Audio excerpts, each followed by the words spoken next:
नमस्कार। आज के इस एक्सप्लेनर में हम नीट एग्जाम कैंसिलेशन की पूरी इनसाइड स्टोरी को डिकोड करने वाले हैं।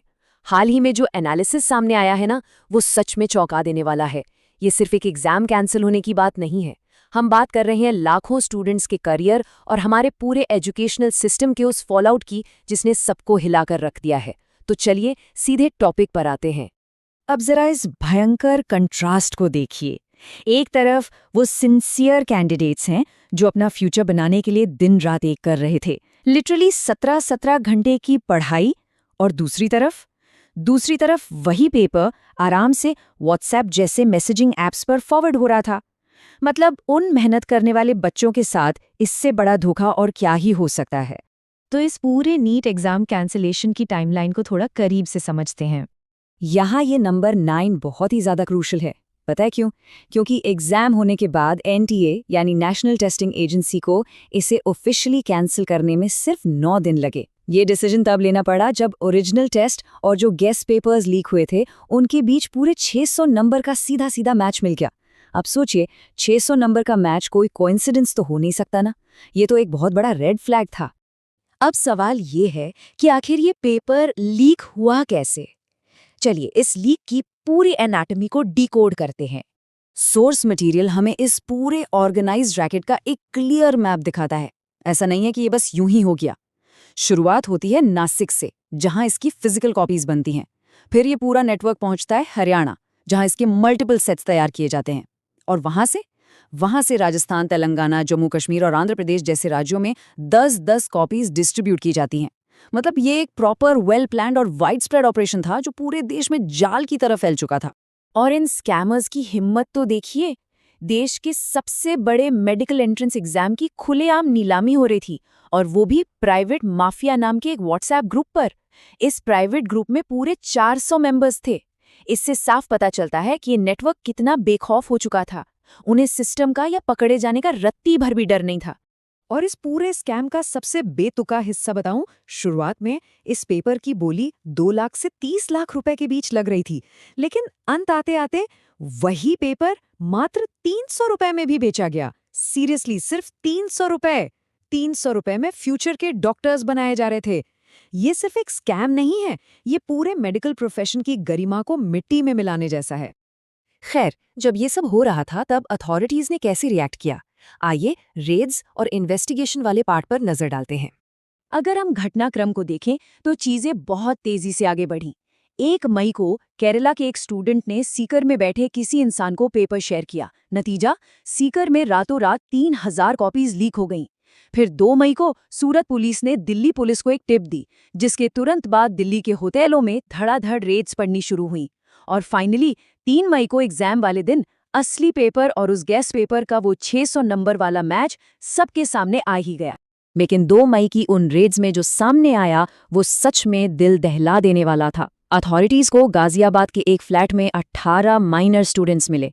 इन छोटे बच्चों को एक रात पहले ही उनके पेरेंट्स से अलग कर दिया गया था, और फ्लैट में मौजूद टीचर्स उन्हें बैठाकर आंसर्स रटवा रहे थे।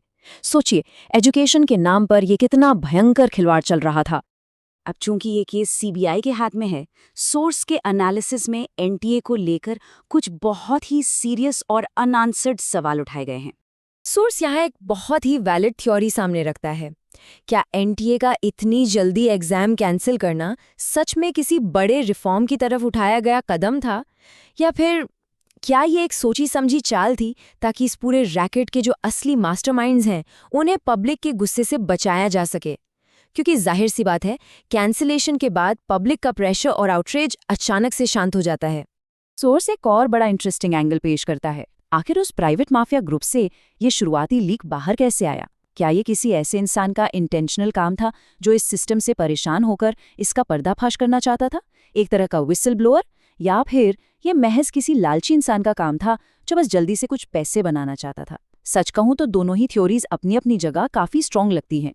इन सब इन्वेस्टिगेशंस के बीच सोर्स ने स्टूडेंट्स के लिए एक बहुत ही प्रैक्टिकल एक्शन प्लान भी तैयार किया है। यहाँ स्टूडेंट्स के लिए एडवाइस एकदम क्लियर है। स्टेप 1, जिन साइबर कैफे से आपने फॉर्म भरवाए थे, तुरंत वहां जाकर अपनी एनटीए फीस का रिफंड क्लेम करें।